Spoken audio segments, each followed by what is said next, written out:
नमस्कार. जगातल्या बऱ्याचशा देशांमध्ये बऱ्याचशा धर्मांमध्ये धार्मिक महत्व प्राप्त झालेलं असं हे एक वनस्पती आहे कमळ.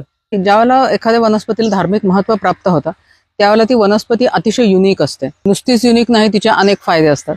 कमळाचे काय काय फायदे आहेत, युनिक कशासाठी आहे? कमळासारखी दिसणारी एक अजून एक वनस्पती असते, तिला कुमुद असं म्हणतात. दोघांमधला फरक काय आहे?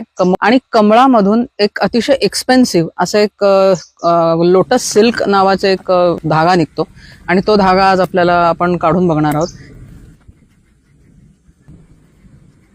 मजबूत पण असतो, वॉटरप्रूफ पण असतो. कमळाची खासियतच ती आहे. कमळाला संस्कृतमध्ये पंकज म्हणतात.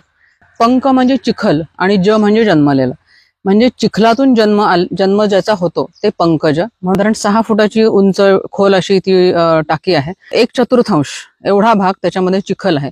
कमळ हे